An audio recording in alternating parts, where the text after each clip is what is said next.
Saudara, bagaimana sebaiknya redenominasi direalisasikan? Bank Indonesia bilang ini usulan mereka masuk ke daftar Prolegnas 2025-2029. Apa kemudian yang menjadi catatan jangan sampai redenominasi Indonesia berbuah gagal?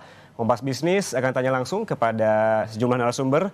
Ada anggota Komisi 11 DPR RI dari fraksi PDI Perjuangan, Haris Turino, yang telah hadir di studio. Pak Haris, selamat pagi. Selamat pagi. Dan juga ada ekonom PM FFB Universitas Indonesia, Teguh Rifki, melalui saluran Zoom. Mas Rifki, selamat pagi.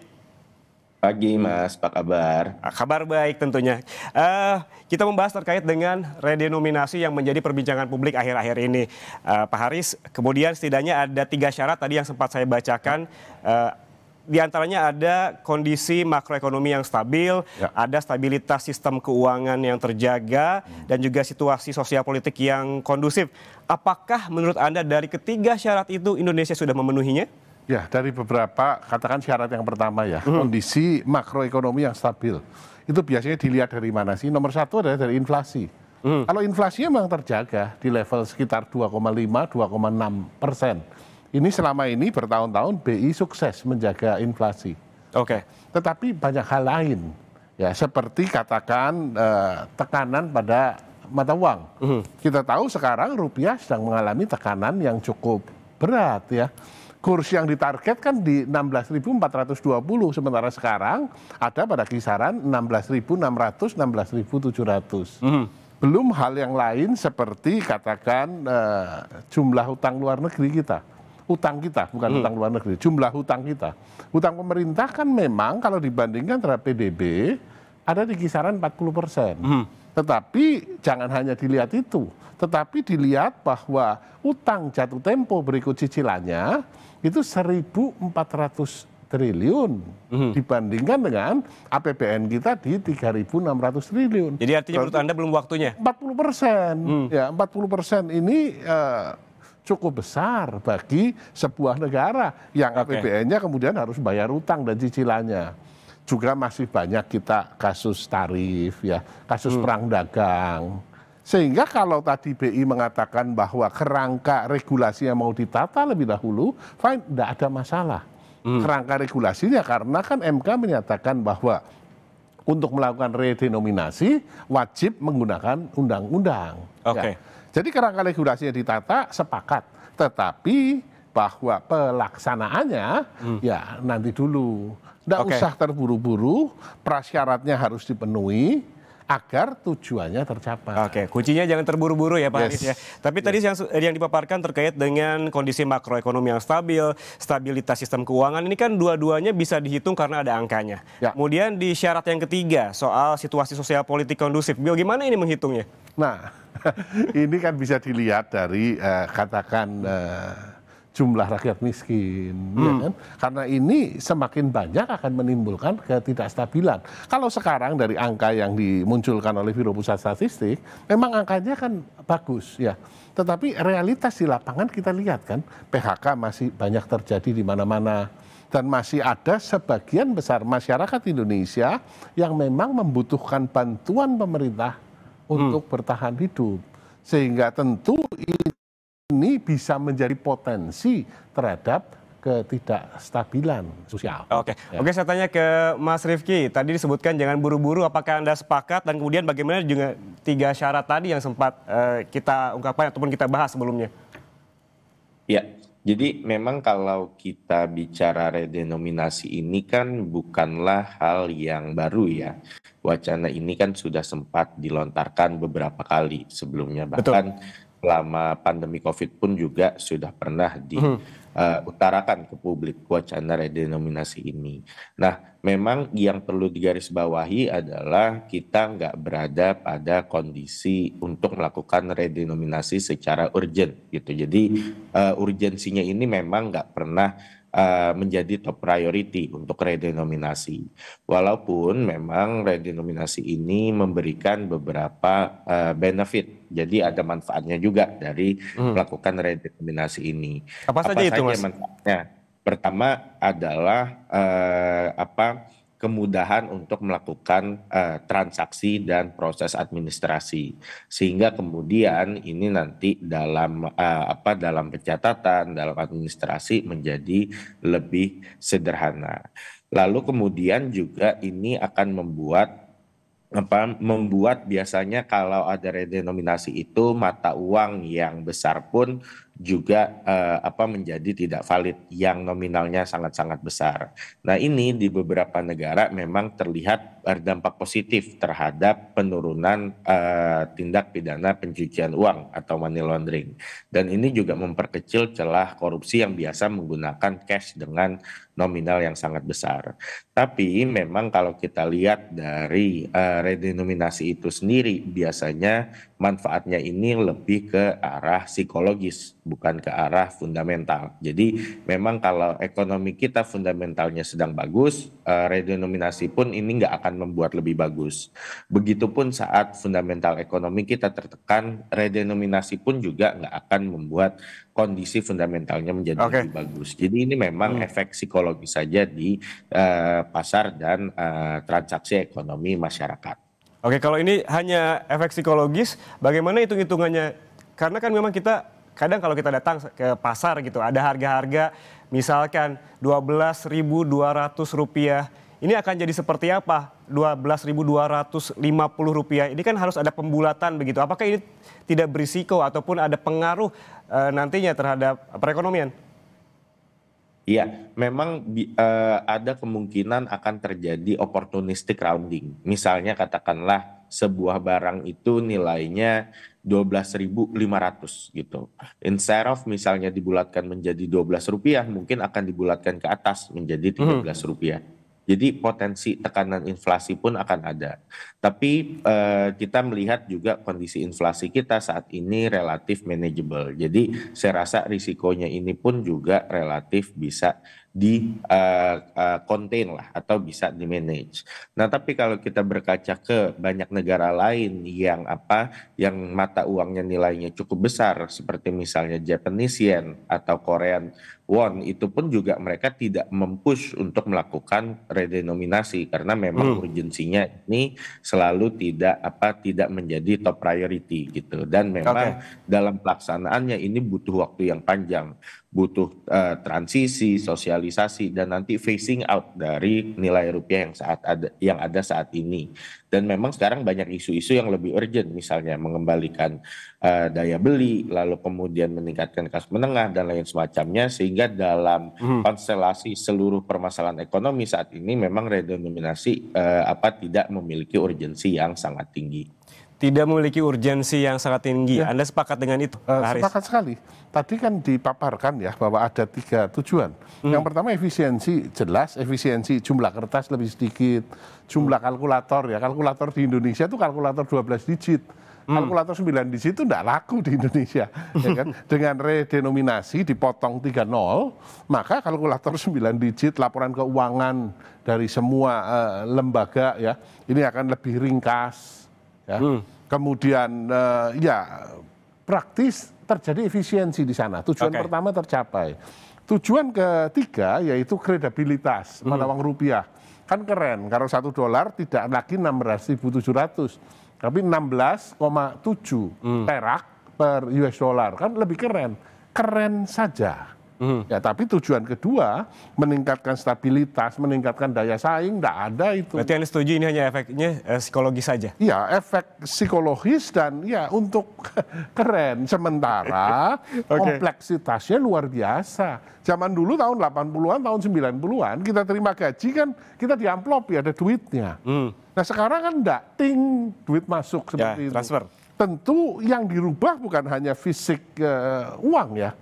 Tetapi juga sistem pencatatan diperbankan, ya. Yang simpel aja kartu tol, yang isinya sudah 1,5 juta katakan, ya kan? Ini kan tinggal 1.500.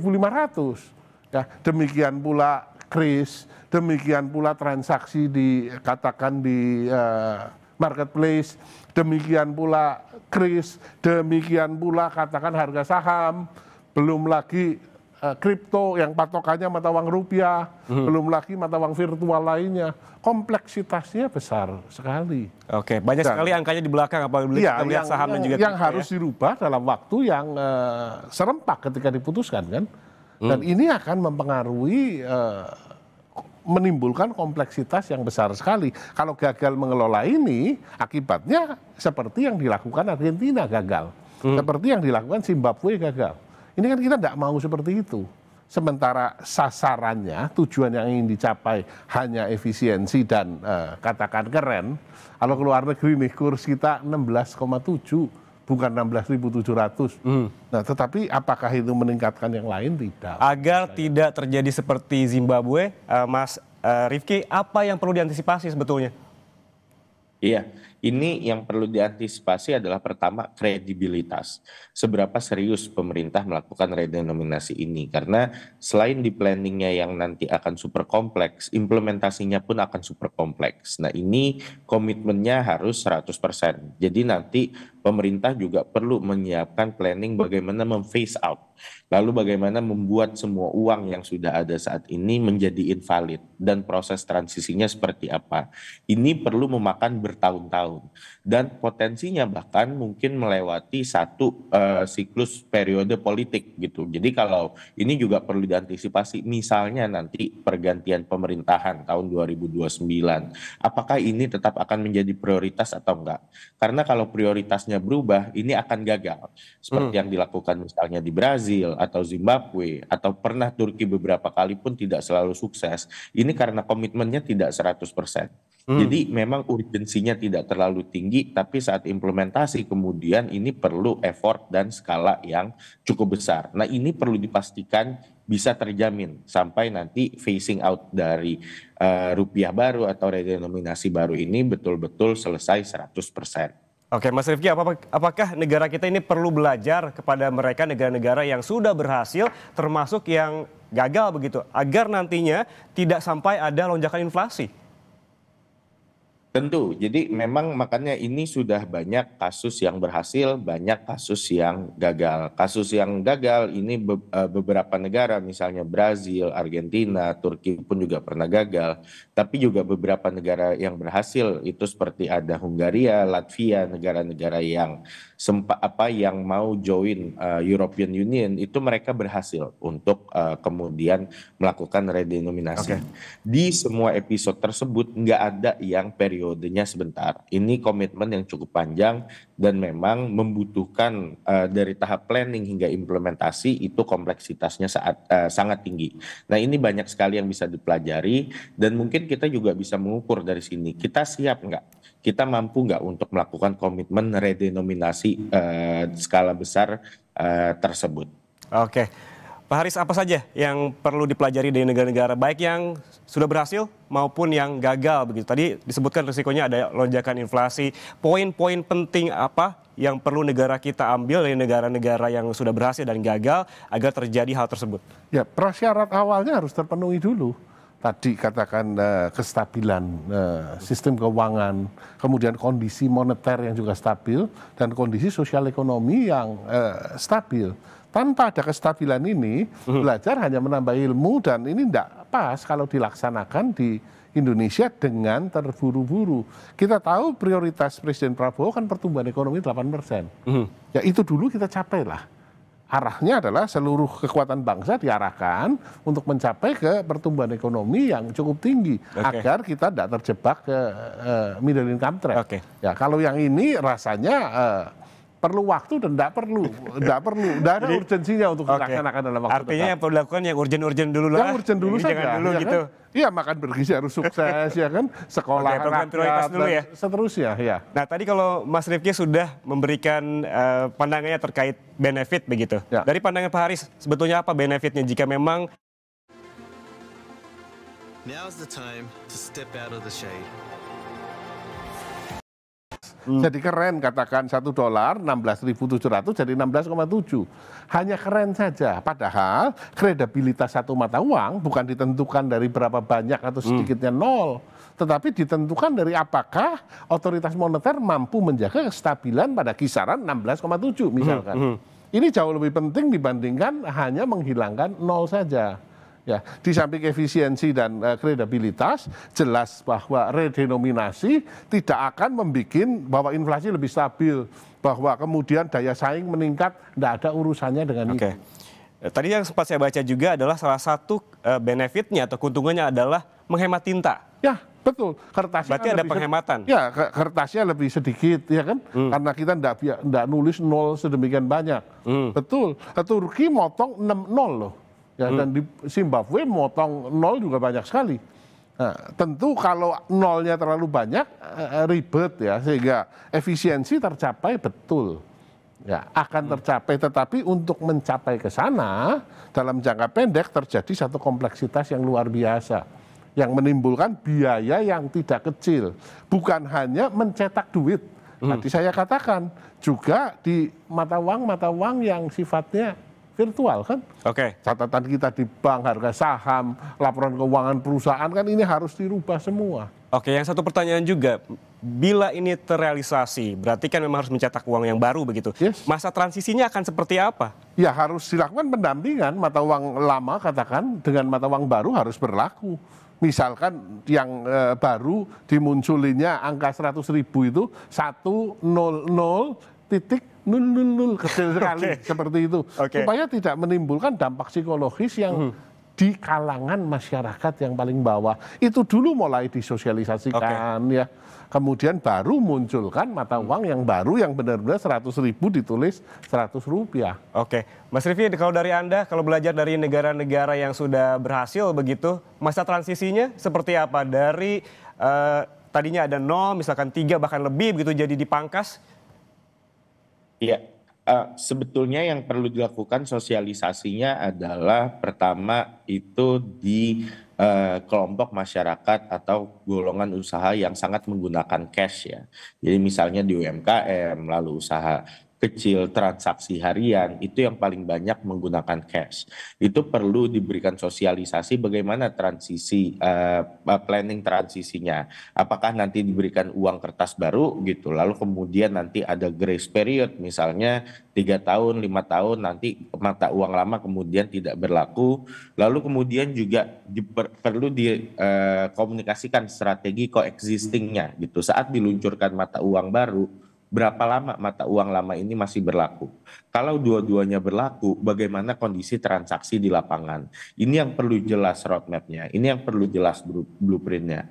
Kalau transaksi besar misalnya yang menggunakan digital atau misalnya transaksi elektronik, itu sebetulnya lebih mudah diaturnya. Karena nanti tinggal penyesuaian di sistem. Tapi kemudian kalau yang di lapangan, yang di transaksi hari-hari, transaksi menggunakan cash, ini yang butuh sosialisasi yang sangat besar dan implementasi dan dikawal betul-betul sehingga tidak terjadi kebocoran saat kemudian prakteknya di lapangan. Jadi itu yang menjadi poin-poin penting dari negara lain saat kemudian mereka melakukan redenominasi dan berhasil. Yang turut menjadi sorotan juga apabila kita berkaca kepada sejarah terkait dengan redenominasi dan juga centering yang pernah dilakukan pemerintah Indonesia tahun 1965 ini akibat hiperinflasi dan juga stabilitas ekonomi yang rapuh begitu. Lalu kemudian Mas Rifki, apa bedanya? Jangan sampai ada persepsi masyarakat ini juga keliru begitu. Ya, ini perlu dibedakan. Redenominasi itu tidak sama dengan sunering.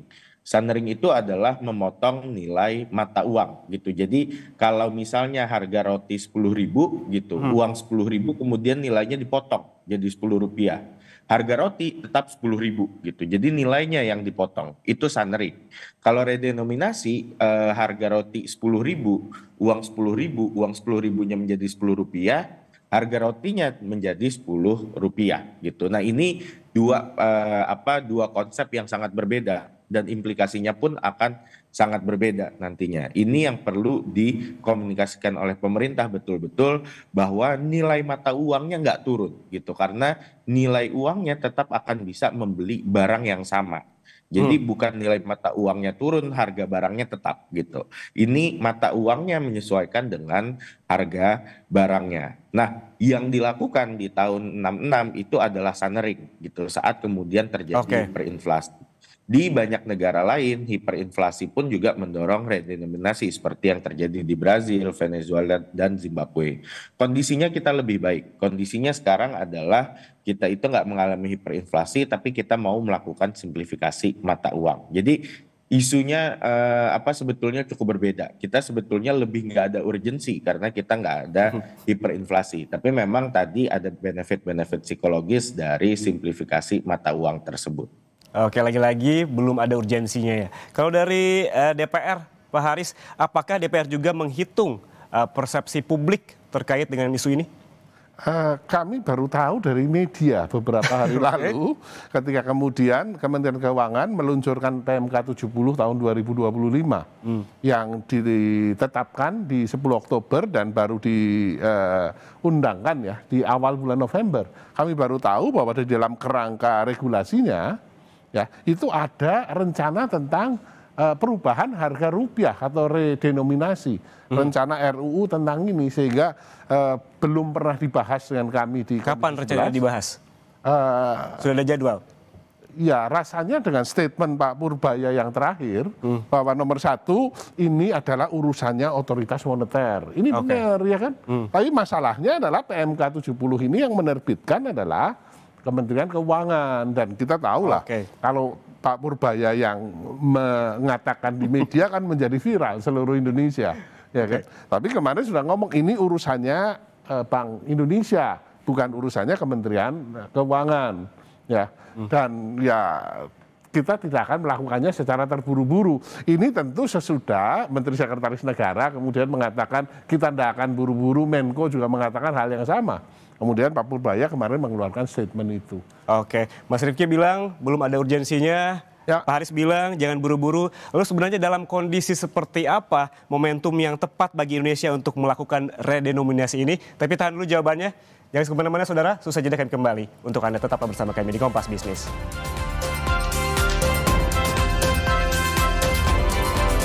Menjaga bahwa ini tidak boleh gagal karena kalau gagal malah menyebabkan kondisi ekonomi pertumbuhannya terhambat, terjadi inflasi yang besar-besaran.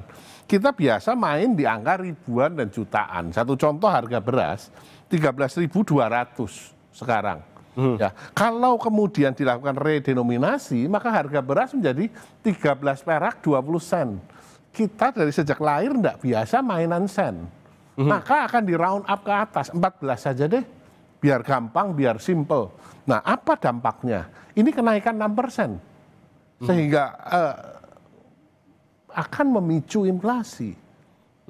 Nah ini yang kudu dijagain, belum lagi kompleksitas menurut saya tadi di masyarakat UKM dalam bentuk uang yang baru ya, kemudian di sistem back end-nya juga ini akan butuh biaya yang cukup besar untuk melakukan sinkronisasi dalam waktu yang sangat singkat. Sementara benefitnya tidak terlalu besar.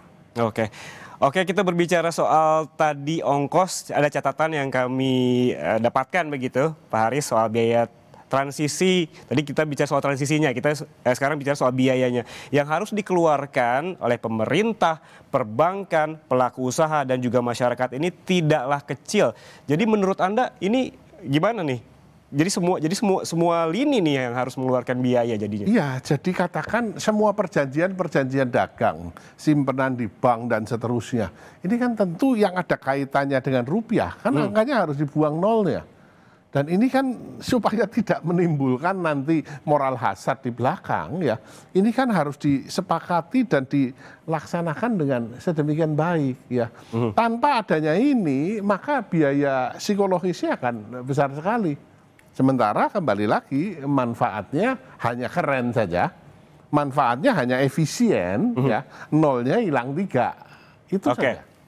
Oke, terakhir Pak Haris, ini penegasan hitungan Anda, sebetulnya kapan Indonesia siap dengan redenominasi? Ini jadi pertanyaan yang tidak gampang. Ya, menurut saya adalah kerangka regulasinya kalau mau ditata, monggo kita bahas dulu RUU tentang redenominasi. tidak apa-apa dibahas sambil dilakukan sosialisasi kepada masyarakat. Sambil secara perlahan kita sudah mulai ngajarkan kepada masyarakat ya dengan tadi di resto katakan harga 20.000, 20K dan seterusnya. Mulai disosialisasikan pelan-pelan, kemudian mata uang juga sudah mulai digeser pelan-pelan, 50.000, 50 titiknya diganti koma, 000 kecil ya, secara bertahap. Nah setelah memang kondisi prakondisinya siap, oke kita jalankan. Ada kondisi, ada prakondisi yang sebetulnya yang perlu dipikirkan untuk kesiapan terkait dengan pengaplikasian redenominasi. Ya, jangan sampai redenominasi ini akan mengganggu stabilitas pemerintahan Pak Prabowo. Terima kasih Pak Haris atas waktunya bersama kami di studio Kompas TV, dan sebelumnya tadi melalui saluran Zoom sudah ada ekonom LPM FEB Universitas Indonesia Teguh Rifki. Terima kasih sekali lagi atas waktunya bersama kami membahas lebih lengkap, mengulas lebih cermat lagi begitu terkait dengan wacana redenominasi ini. Terima kasih Pak Haris. Terima kasih. Dan saudara, ada informasi